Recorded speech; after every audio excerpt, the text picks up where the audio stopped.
I thought I'm in control of it, but mina say controller mina. Ikenzisani kahle kahle. Yo, I'll steal, manipulate. Yeah. Ntshontshelwa bani? Mina I khaphe ngababoni ekhaya. Mina bengimangene ekhaya bathi fihla. Yeah, I was this kind of a guy with mangene ekhaya fihla.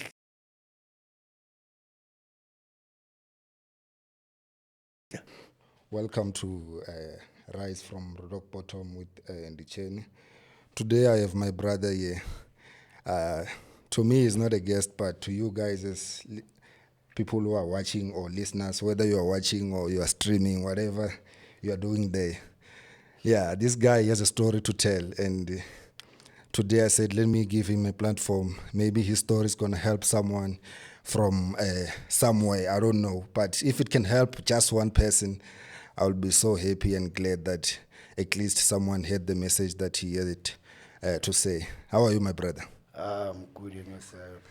I'm good. I want you to be comfortable, man, because I don't wanna be interviewing you. I want us to have a conversation, you know.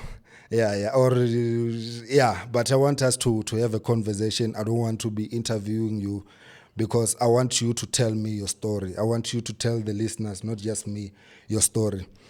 So yeah, Ginobani, like I want you to be like Mina, I want to be in a position where I don't know you. Yeah, because I want them to listen to your story because I know some part of you, but I want to act today as if I don't know you. It's our first time meeting. Ungamangali mangingibuza eminye umbuzo ukuthi hayi lo mjita manje kwenze njani. So nginobani la? La uno Andy I'm a recovering drug addict. Yeah, which is inhluphile wena mara basically angizihluphe mina ku. Yeah. I want us to start from where it started. Yabo. Siqale size nayo then until today. So where did you grow up? I mean, from your childhood. I grew up in Mfulo, Soweto. Yes, eKasi. Yeah, eKasi. Yeah. Normal Kasi, but as sibe school kanje experience lot of things thina abantu abahlala eSoweto. Yeah. Whereby izinto sisicala ngazo sicala nje from high school. Masicala high school like kuba naleyo peer pressure like feature in. Where did you start on your journey, like when it comes to drugs? Where did you start? A high school, normal, a primary? I started when mangiphume a primary in high school. Then I started smoking, I think marijuana. Smoking marijuana. I smoked marijuana from way back in 1999. Yeah. By that time, you say you from primary going to or say secondary. Yes, I was in primary going to secondary because secondary ngifike ngaboma. So actually, izolo iqale primary kahle kahle. Yes, izolo ngiqale primary kahle lapho bengisazijonsha yabona. Yeah, ngitry ukufitha inyi then masibe samba sonke namafowethu sihlala khona so ukuthi hayi athi ngizame something else. Yeah. Did you enjoy kodwa ukubhema izolo vele? By that time I used to enjoy Bemizolo because like I would be in my own world. Yeah, like getting high, I would enjoy getting high and I don't know. Imali uyithathaphi because from a primary you awusebenza awuspan imali yokuthenga izolo uyithathaphi. And by that time it was not legal to a point where you can grow it at home. Buyithathaphi imali yokuthenga? Thina kasi like ekasi nabo sinemali ekasi nje kasi ngekasi nje. Ngoba It's uthenga when he nge-pocket said- money. So bengiba naleyo pocket money Eh. until kwaze kwafika la bathi hayi wena sesakuncintsha imali yokukhera ngoba sesabona siyaphi indlela yakhe. I begin like to hustle. Yeah, ngacala ngasihasilela. Manghasila used to like sell training webhayi ke lapho ke ngabona ke ezinye izinto zenzeka ngibe kubhenye izolo ngiyabona ngathi this thing is cool kimi but Yeah. It was motivation. yeah it was motivation ngihamba nokufitha in kahle kahle Yeah. Eish, but ungabatshontshele ekhaya like by that time. by that time Mhlambe bayokuthenga isinkwa ishentshi yashota. that time Amabheg ufuna ukuthi bayenze sure ukuthi akho mali on the kuma handbag nani. that time bengakashontshi because the hustling was easy ukuthi ngiphume ngihambe ngetraining ngiphume ngiphethe imali ngibuye ngiphethe imali buy what I want izinto enjalo. And then let's move from a primary manje siya a secondary manje. And then how was it a secondary? Secondary ke kulapho ke engihlangana nama brother abafowethu nje abo partner in crime. Yeah. From different location where besihlangana masihlangana sihlanganisa imali ezolo. Ufunda kuphi by that time? I used to go Emncube High School. Yeah, so lapho ke esigela like we used to see thina la esikoleni kufunda othanda. Yeah. So Yeah. that by that time ke besinga lento le ukuthi okay mina ngigijimisa idream yami ngigijimisa ukuba something. Yeah, so besinalento ukuthi ukufila in mani gangsterism izinto enjalo yabona. Yeah. Like your motivation or your role models was those guys bayenza. It used to be like we used to watch abo izo thina like we used to sifuna ukungena kulawo ma character lawo. Yeah. And then you said Izolo started was like Izolo yenza kancane, then you moved to what? Yeah, I progress disease yeah. Mina vele ngine disease of addiction. Yeah, I want to know before you knew that you had a disease, and then you are moving from Izolo, then you moved to Zolo. I started smoking in Nyaupe. From Zolo straight to Nyaupe. Yeah, I started smoking in Nyaupe. We kale kupi, like the first day we kala. First day when after my high school, I think it was 2006. Yeah, man checked the high school and I started smoking in Nyaupe like sisekasi manje. Welcome to the hood. Sengihlele kasi manje enekasi azenzeki izinto lewephezenzeka on my early days mangijwayele ukhasila kusahasileki nje ngoba bekhasila. But did you start it like Esgela or we qale after Esgela? After Esgela. Oh, so is Esgela like all along it was Izolo? Yeah, Izolo. And then ipia lapho bese ngiphuza kakhulu ipia lapho. Ne? During futhi esikolweni I was already doing alcohol. I used to call it like DNA. Yeah. Which I was being proud ngayo and ngibona ukuthi cabanga ngichome ngento engibonayo ukuthi iyangibulala mara mina ngibona ukuthi iyangibulala. Bengakujampisa isikolo mhlawumbe uthola ukuthi uyafaila there and there. Bengibhanka ama class mina. Yeah. Bengibhanka ama class but into bengibuye bengine advantage ku subject ye1 yeah yona ama subject bengibalance but bengine advantage ku history. Awuyenza history. Yeah, I would go like ngambe ngazi ukuthi le viki le history mina akazehlela kimi. Ngambe ngema trap house, ngambe ngozibhemela ngiziphuzele ube njani. Ngibuye ngidakiwe still ngiyobhala iphepha. Yo. Walpass. Bengibashaya eclassini.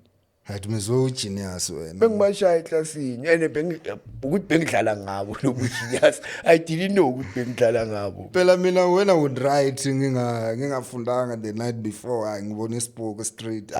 Mina will write mina like ku history bengilo muntu yo othi makasas explainela uMinyeri ngama notes. Senkheshile. There's no use ukuthi ngihambe ngiyofunda. Yes, times, which country, yonke into nje. Sengikhishile. Mangifika kuleyo exam sengiyazi equation nequation esine ngibhala ngibhalana. And then after ngiyabona manje you are in high school wenza lezo zinto, and then after high school qala inyawupe. Yeah, ngaqala inyawupe after high school. Uqale nobani bekunjani? Inyawupe like eKasi, there was this guy who was selling different kind of drugs from Menrex to Nyawupe. And Nyawupe bekangayithengisi kahle kahle. Ngathi khona la wafika khona bamnika ibucket yayo roller ke Nyawupe. Yo, that time yo. How was it like? Mina, I've never angizange ngayibhema inyawupe.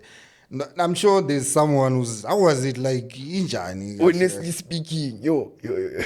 Yeah, it's magical. Yeah, like I call it like I can say it's chemical hyper potential energy. Kanjani, because when mangihambe eJozi nje ngifika boNyawupe ngithi uyabona those brothers bahlala eStratton sibabiza oNyawupe. I don't see them active. Ngiyababona nje like nendlela abakhuluma ngayo. Sister, baba active kanjani? Bengakwenzi lezo zinto. Mina when I'm hustling bengasida ngingafuni ukuthi ngibone ukuthi ngibhemile, and I would like go ngambe ngiyogeza ngafuni ukufana nabo, but okay, yeah, end up la ekugcineni ke mina sengishana msengigcineke ke sengiba relaxed ke angisafuna ukugeza angisafuna ukwenzani kusho. Also when it started you was like ikwenza ube active nani ugaslishe then. Yeah, because uyaqala lento lena manje it's that magical, that chemical. Manje say it's transforming to ukuthi manje you are no longer active, like what you are saying. Sengenile manje kimi like siyangifela. I thought I'm in control of it, but mina say controller mina. Ikenzisani kahle kahle. Yo, I will still manipulate. Yeah. Tshontshela bani? Mina I khaphe ngababoni ekhaya. Mina bengimangene ekhaya bathi fihla. Yeah, I was this kind of a guy with mangene ekhaya fihla. Yeah. So mawuyazi ukuthi wena uzongena, they make sure ukuthi bafihla kwasani. Eish, abazange bakubizele amaphoyisa at some point. Yethi bangibizela amaphoyisa but eshazi yewe mina unilami lihluphe ngakhona phela buye ngizwele mase ngibona ngulawo maseli ukuthi angeke ngizobophisela umntana for izintonyana ezimaterial yabo. And nami ke nginalo advantage ukuthi shuthi lento le injani noma ungangayenza noma bengenza into wrong. Yeah. Bengizikhuza ngaleyo second. Mangibuya ngiqala phansi. Eish. And then after ekhaya vele you will start at home ngithi as you are saying ukuthi utshontshe ekhaya nani ekhaya. But then it didn't went to a point ukuthi utshontshela nabanye abantu on the outside manje. I did that, honestly speaking, but not like on a harsh way, because bengazi ukuthi abantu they will kill me. I advantage ukenzani yokushontsha ekhaya kahle. Yeah. And leyo nto leyo yeah, yona ke guy I end up hang right kimi because ekugcineni ngagcina sicala senzana nama crime. Yeah. Bo achuzi.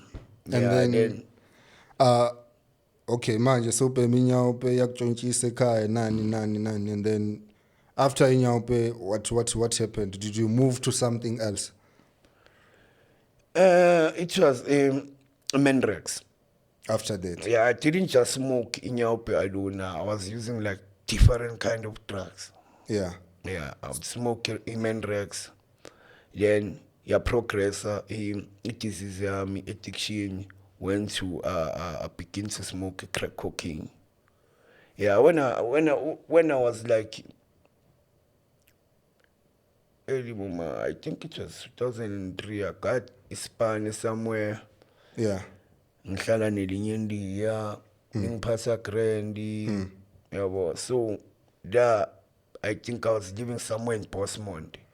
Yeah, so lapho eBosmont, I would pass like ama-out yawazi amakhalata njani ama-out ahleli lana ya njalo ngiyawadlula lama-out Uyawadlula uyakuphi lapho-ke bengibhema but I thought awuthi ngibe ku-control but so what made you move from eKasi eSoweto then to that place? I used to stay in Soweto, but I was working like on weekend, on holidays. Okay. Yeah. So njengoba kwenzakala kanjalo in Bosmont, I had to pass lapha. I was still smoking in Nyaup, I was still smoking in Menrex. I passed lapha ngihlala ngidlula ama-out one day. Hey ndoda, adlule ngapha awuzwele nto yini lento engizwisa yona. Awuzwe lento man, izwa lento yabo. Ay ngiye nami yo like bekwenye magically ke bengibona kahle ukuthi I'm flying lapho like bengibona kahle ukuthi I'm flying but ekugcineni lona ubheme isikhathi singakana like almost isikhathi esibhaya ne and then yakwenzisani like uthi mase ubhemile kwenzisani like lapho thought I was in control end up ukeke nakhona sengiyacala ngishontshela umlungu wami but azange abone ngoba nalento yothi lezi zinto mina bezibuye zingenze ngivilaphi ngirelax ngivilaphi so lapho sengirelaxile ngivilapha ufuna ngize Spanini ngiduba iSpani nje kanjalo angekele kanjalo eSpanini then it comes ngibe ngihlele eKasi ngu-active addiction it comes ke ukuthi sihamba nama-out we-one wama-out thola igani ngathola igani ke ngazafika enzini lapho ngegani sebamshaya manje sekasikhipha sonke were you not there when ngihamba nganonke? I was in there uyazi bad company yabona konke la khamba khona into ehamba ne-substance bad company noma bathi awukho bawukhona ngaleyo moment mabangena bashaya bazofuna ukukhomba nawo into engijampile ngayo la ile ukuthi every time ngiyalinkeka noma into ingahlangananga nami ngizolinkeka. And then that guy wahamba wenzani utshotsha wafika somewhere wasiproducer wakhomba abantu waqhumisa bamlanda ulanda umuntu like ozwe bathi ubheka phethe isibhamu lo muntu lo ogcekezelwa watshontshela isibhamu angazi noma it was the same gun or kanjani azange salandelela but mina ngibone sesilandwa amaphoyisa yangisa kuma bitter ends wahlala isikhathi singakana? It was 2012 ngahlala 10 months. And then phakathi how was it first day ufika? Phakathi mina like azange naka izinto eziningi ngoba bengizele into bhekizele ne ngazitshelani mina from la ngifika ngoba mina phela before ngena phakathi ewasimura amaphoyisa afuna lesibhamu ewasimura azange sikhiphe lo muntu isibhamu sonke sala uphethe like so mayeshewa kushewa nani even though you are saying ukuthi I was not there but and uke wabona kuba ngathi yimi umuntu ongathi umaqhuzu wakhona because I'm older than these guys yabo kuba ngathi uwazi iqiniso wena yabo washaya wena kakhulu I felt ipain engakaze ngifile lapho mina bengihlale ngizwa amakrutmane asekasi anza ama-robbery nama-stathi khona into abathi ichube lapho ke I felt something uzwe ngathi uyadonta ungadondi zange bakuhlengule phakathi no no nakancane uthi because mina bengibheke lento bhengizele yabo lapho endaweni enjalo like kuba rare ukuthi kube njalo kuba njalo uma ngabe uzothanda izinto zabantu so mina bengabheki into esinye isiboshwa phela the reason why I'm asking that is that when you are inside and uyabhema. Yeah. Yeah, Hayi, and then- yabona inside prison, truly speaking. First day again, I never even touched the drug. Ngaphuma futhi ngingazwanga still mangiphuma. But abazange bakushayela mhlambe bakuthathela ama chance bathi uyibhaka. Not even by mistake. Bakusabani kahle kahle. Ukuthi angelanga ukulwa lapha. Ngiyela ukubheka yabona lapha sinalento ukuthi ubheka itikiti lakho. So ngibhekane nami angibhekanga umunye umuntu ukuthi wenzani, angibhekanga esinye isiboshwe ukuthi sizeleni la, ngibheka into engiyizele lana ukuthi ngiqede ngayo ngiphume ngihambe. And then manje soyaphuma ke. Ngiphume mangiphuma bengazwanga kahle ke mina ecala phansi ke addiction again. Even still you are in jail, but when you get outside still you continue this. It was like I'm numbing the pain. Ngazi ukuthi nganoma kanjani ama pains, but still back to lento le engenze ngabuyela lapha. Eish. And when you come back, where were you? Were you in Ekasi, Soweto, or you came back to Ekasi Soweto then I began with him. I saw a better way of selling drugs. So when you come back, Yeah, I sold ama drugs. Kanti ngicala phansi futhi addiction yami again. Eish. Mangithengisa ama drugs. Yeah. I'm selling and smoking. And then how long did that continue? It continued until all along I was smoking, continue until even COVID. Again, I was still smoking. From Mama 2000 and what until, but and then as you are selling, sorry, Pazam, as you are selling, were you never arrested again or? I was arrested again, like in 2018. Still selling that thing. Lapho ke bangibamba 99 eJozi, bangibamba nawo ama drugs, which was crack cocaine nenyop. Bathe bangibamba. Okay, benginemali nyana. Yeah. Yeah, so mangifika court ngikhulume nelawyer. Ngilanda prosecutor lawyer sikhulume nje ukuthi amanibhekani. Nathi sicede lecala nginika imali engaka. Bathe wena sifuna imali engaka, ngithi kwamanje okay ngizonikweleta. Kanti only to find out ke ngiyabanika le mali bangiyeka ngihamba. Ngizobakweleta. Lewe ama drugs bawubhayisa kakhona mina sengikhohliwe singabhema futhi. Ngikhohle ukubhadala labantu. So you paid and then you went outside. Ngikhohlele balance. Bheka libuye icala. Selibuya ke warrant manje icala.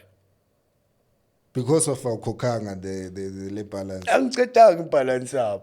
Ubuya ke warrant icala, malibuya ke warrant. Since ngigijimisa lecala 2018. Ngilibaleke. And then ngilibaleke. ngifuna understand lana ni because angazi uthi le procedure yabo the agreement between, because obviously when you get arrested bazokuthatha and they charge you for something and then mase bekhipha manje Bangicharge but into engiyaziyo ukuthi idocket azange balipresent court. okay Balithatha baligcina kuye prosecutor. okay Yeah, then ke makulibe kamba isikhathi kanje livuke lecala but bangangashishi bangilande sebangifuna 2021. Mama ngifuna 2021 abangitholi. Mina sengiaware ukuthi okay ngiyafuneka ngifunakela iwarrant. I end up living on the street. Ekasi not ngiyayo edrobheni but ngiyazi ukuthi edrobheni ngiyashisa. and then didn't they try ukuthi bakufonele bakutshela ukuthi You phone to mama me. Nomntana lo wakho uyasikweleta utshela umntana. Mina so bili active addiction bengibambe nganga ukuthi bengena lento le ukuthi eish life on life terms empilweni kumele ngenze into so When are you living your own? I was, your own? as I said, I was living in my own world, in my own space, bengenza into engiyifunayo ngesikhathi sami ngokuthanda kwami. Eish. Yeah, and then manje did they end up back or ngithi manje say you moved out from the house usale estradini ngoba Okay, ubaleka isikhathi sambi nyana ma 2022 bafika. Endoda wena ufuna aqale so. Batshela iholide abangitholi mina ukuthi mina ngibhize etradini. Yeah, ngibhize etradini, istradi nje life yami. yeah Abafike balibuza iholide indoda umntana lo kanjena kanje athi angizomtshela. Ngifike that day iholide ngitshela endoda bheka ke wena bayakufuna. And bathi labazokubamba khona uzobanjwa amafathashi engeke bakunike bail. Ngithi hayi ngizobona ngawo manje siyaboshwa vele mara kube nalento ethi hayi man nathi ngi-attende le nto ngicede. yeah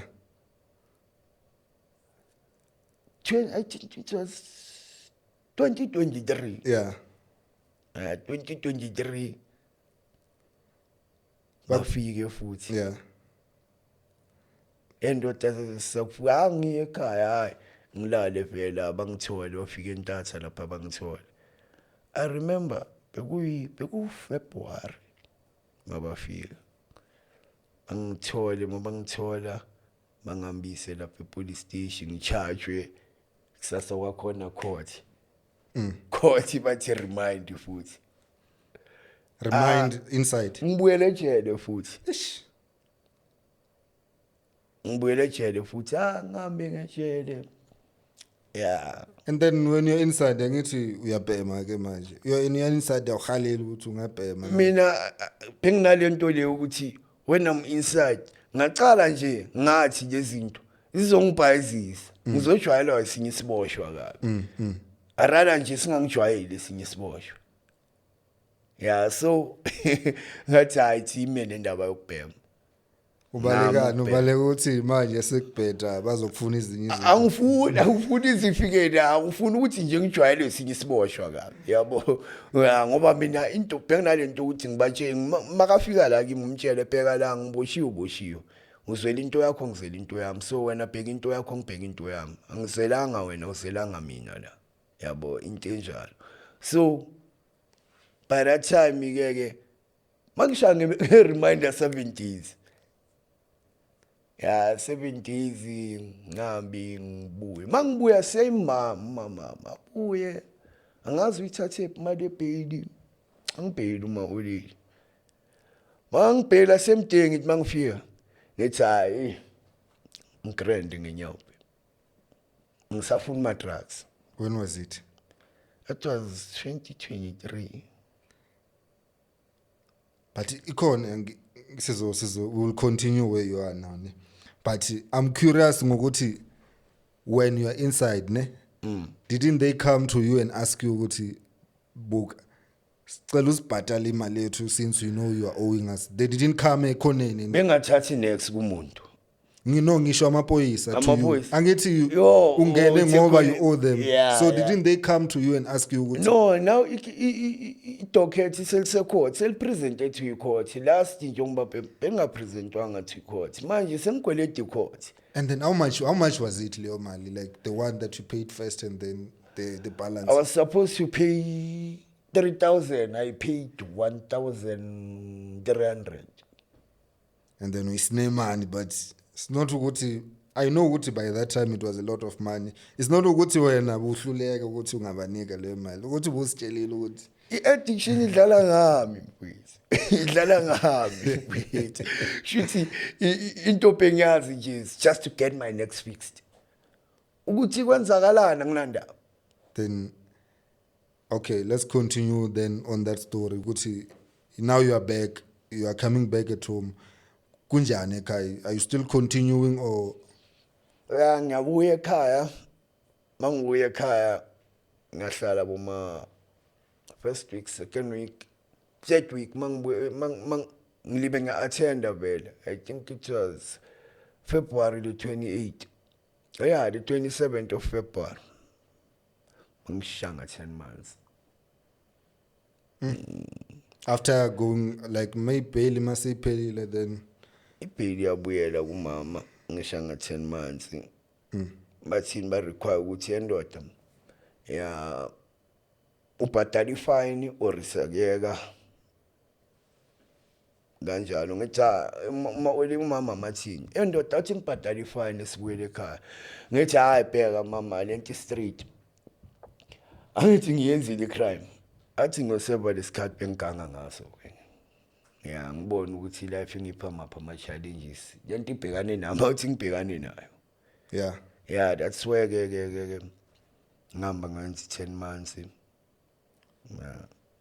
10 months ngafika eJohannesburg ngiyabona like kuba ngathi kusekhaya like ngazi and then abantu ababhala lapha have to move ukuthi angithathe idraft ngihambe ngenzele isigwebo sami leMpumalanga then I went to eMpumalanga ngenza into yami ngabuya usenza kuphi isigwebo eMpumalanga eDevon okay yeah then ngasenza eMpumalanga isigwebo sami sishaya sonke ngabuya ngabuya ngakweleta imithetho next angisayina ngenza inyaku singiqedile ngawo then ke mangibuya angizwanga futhi iqale phansi lento yeah senginale ngqondo ukuthi hayi yeli nyawo peli west awuthi ngisamelile ngibuyele ku Menrex ngibuyele ku crack cocaine kanti ngiya substitute ene lento angiyiboni yonke lento le angayiboni ama drugs and then you started with the other stuff sengekelele sengicala ngezinye manje progress and then on your mind into ecabangayo uyabona manje into engibhayizisayo isinyawophe uyabona lezi hayi is right it was you and your mind bekuyingqondo yami ukuthi hayi ngizoyicontrol angazi mina ngicontrol life ama drugs azocontrola mina and then you continued to yabhema ngibuyele ngibheme but azangibheme kakhulu because all of the sudden ngiye ngaba nenyukunyana ephumayo that's when ke I decide ukuthi ayibheka sing abangani bami baphumelwa imali bayisneka rafu ngama drugs and so on ngathi mina I need to make it different yeah then mina ngazele institution because ngabona ukuthi lezinto zangihlula. And then what was something which happened with you feel ukuthi yabona manje this is my rock bottom what was it? Okay konke lama rock bottom engiwashayile there was a day ngizofika endlini imali yami iphumile but mina the way ngidlale ngakhona even on active addiction I gave my mom ngathatha ngafaka accountini yaka mama then mina benginaleyo mali nyana bengiphatha still I was still hustling ngihamba ngowasila I think bengiphethe imali eningi lelo la ngazitshela ngathi ngifuna ukuzibulalisa ngama drugs ngifuna ukuzibulalisa thenga yonke into emnandi ngayibeka la ngathenga ama drugs ami ogcwala iplate lapha bengathi ngidla ibuffet mfethu cabanga wagcwala la iplate ogcwala iplate hayi bheka ngibhem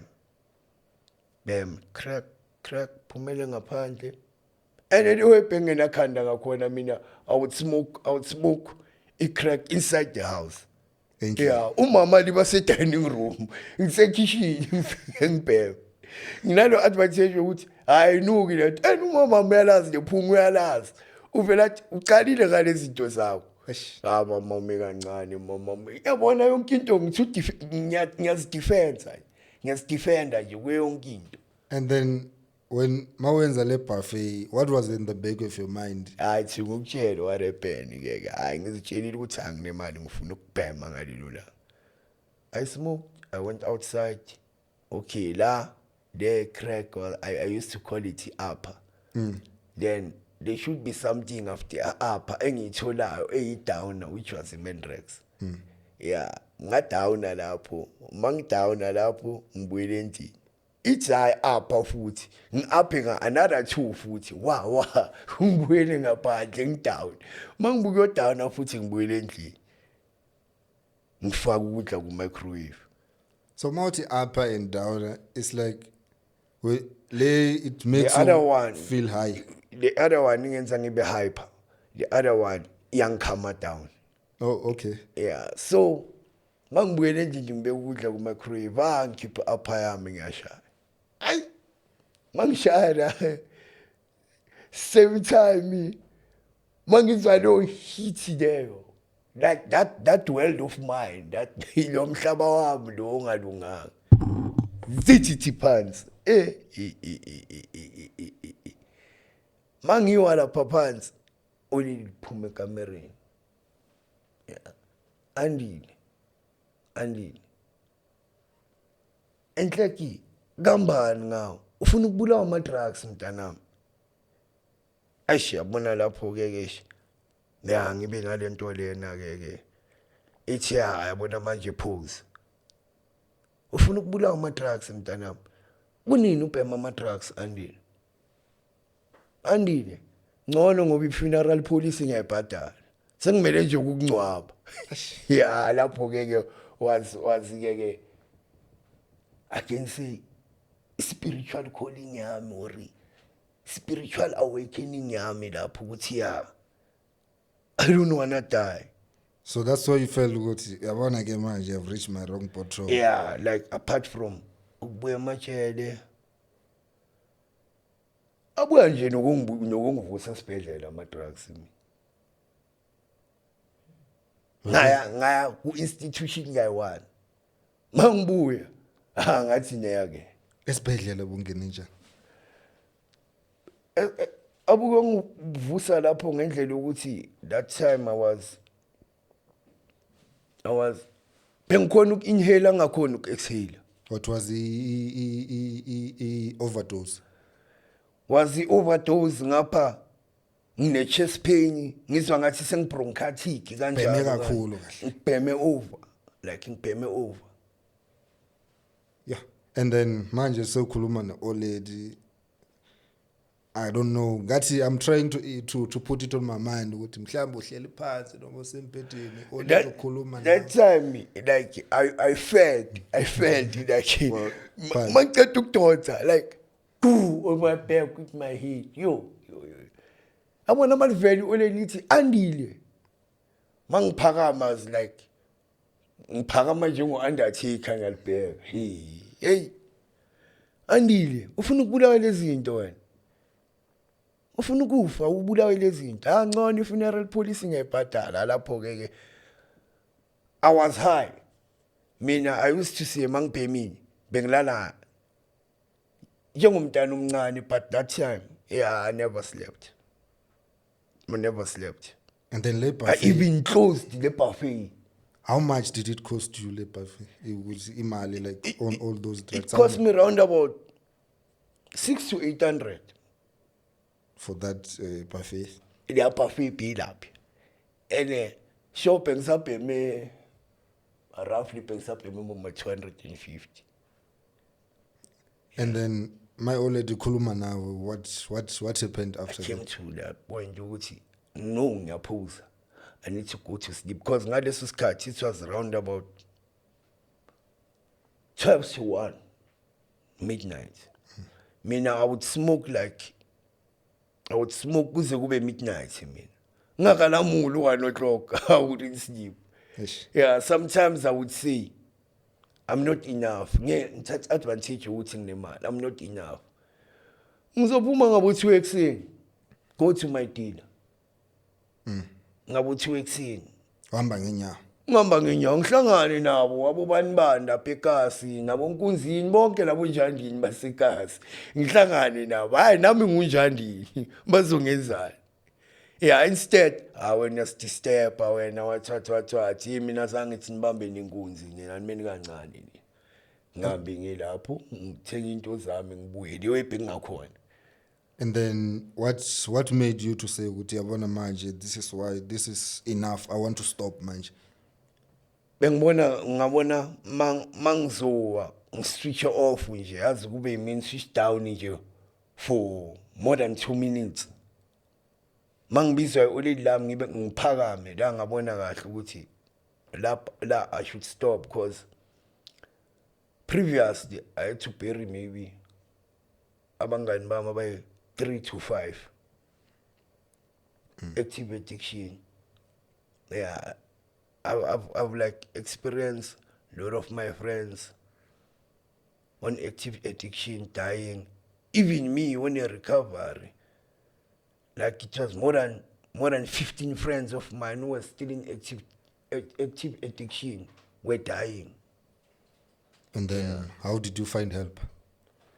I went to a rehab, mina mangibuye rehab hlangana ne-addictional counselor, hlangana ne-occupational therapy, ngahlangana ne-psychiatry, sleep therapy, because mina I even have inkinga yokulala.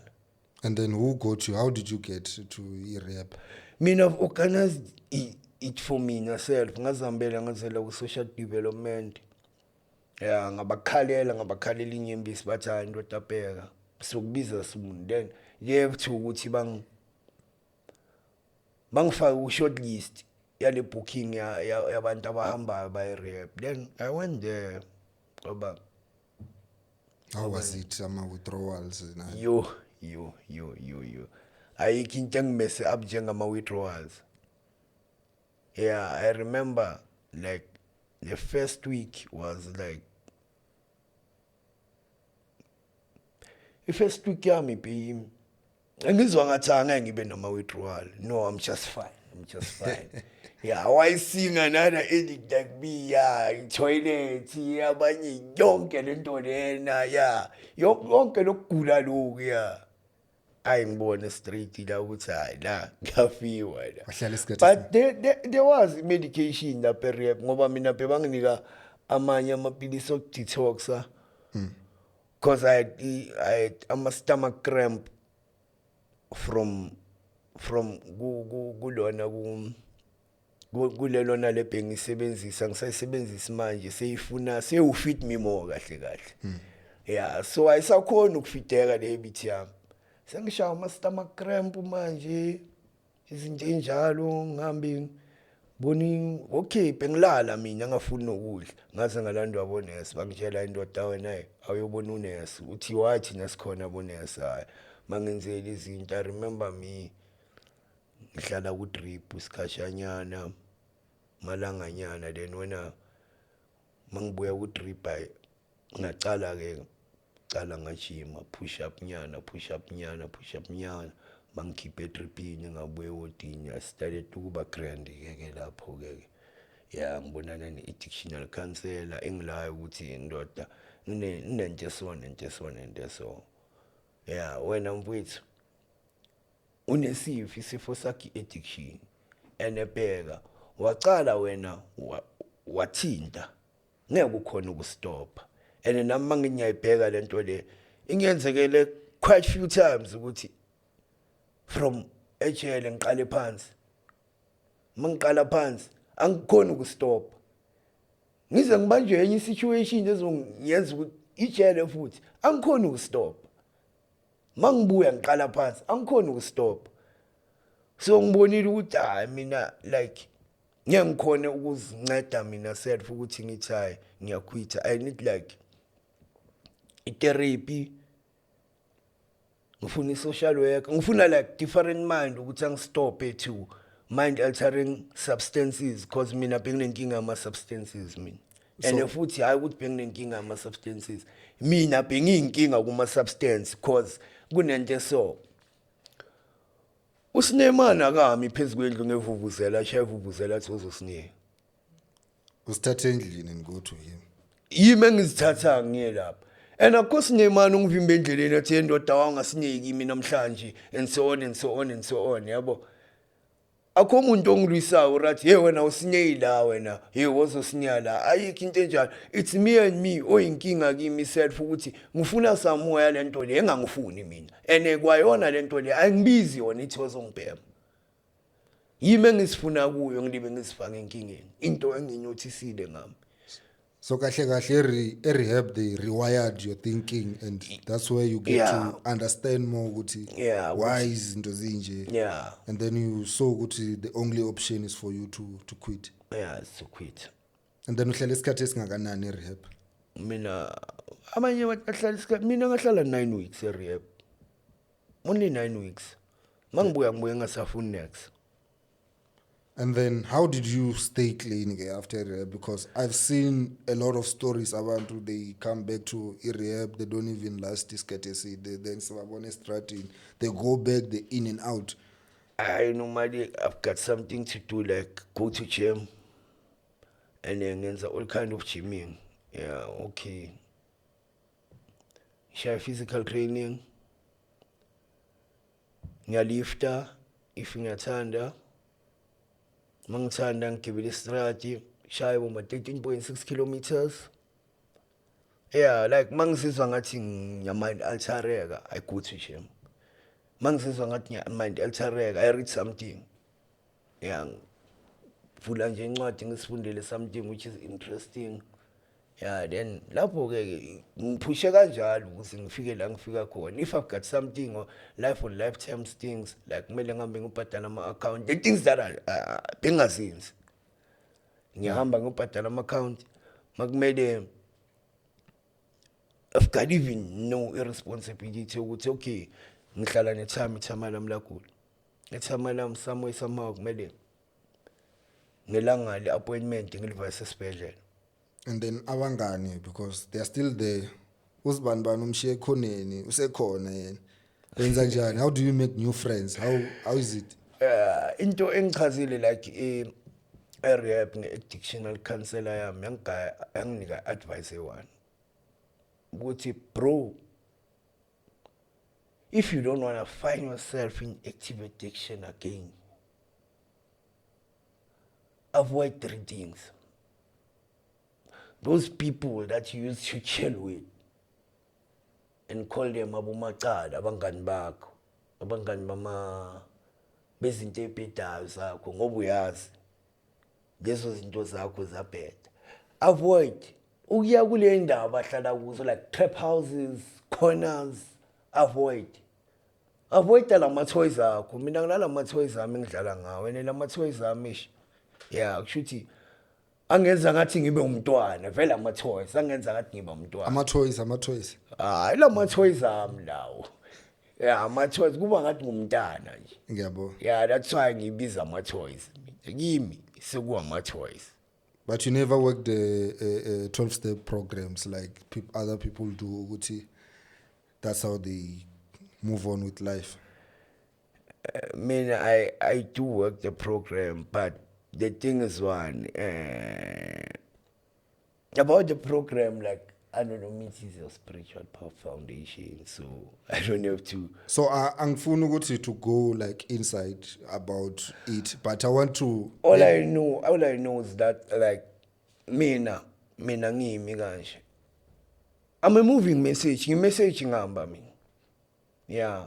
Who wants help will come to me at emfowethu na lento le khluphile wenqobile nami siyangihlupha. That's where I'm going to give a message. Yeah, I carry a message to an addict who still suffers. Yeah, i-addict elifana nami esasolayo njengami lama ukuthi ngiperfect nami ngiyasokola. Yeah, I understand, but indlela bengifuna ukusho ngayo is like I didn't want you to go deep into it. Like I wanna know ukuthi did the 12-step programs help you, like Aboma, AA, NA, and all those kind of things? Did it help you at some point? Did you try to work it? Not to go like deep. I'm in there. Ngibele ngilapho vele. Honestly ngilapho vele. So it's like rewiring your mind and changing places. It does change me. Yeah, yangi-change yona. From kulokulimala bengiyiwo phela mina I know ukuthi mina spiritually I was like bankrupt. Yeah, financially bankrupt. Yeah, physically bankrupt. Yeah. But now that I know, yeah, I recover process. But I can see ukuthi from how you describe what you was now, I'm from what you were before and now, I'm really inspired, man. Like your story really inspires me. Yeah, well, like I hope there's someone out there who's gonna take your story and learn from it, because I mean, you have told me everything about drugs, how dangerous they are, and everything, how where it led you to. Yeah, well, Yep. but I'm also really grateful for your time and taking your time. Maybe you could have been doing something else somewhere. Maybe you could be playing with your toys. But you took your time to come and sit with me and talk about your journey, because a lot of people they don't have the courage to come out and say, "Bon, this is what I went through." They just stay on the corner and not talk about it. But I'm also really grateful that you take your time to come and share your story and show us that it's possible for someone to get out of that drug world.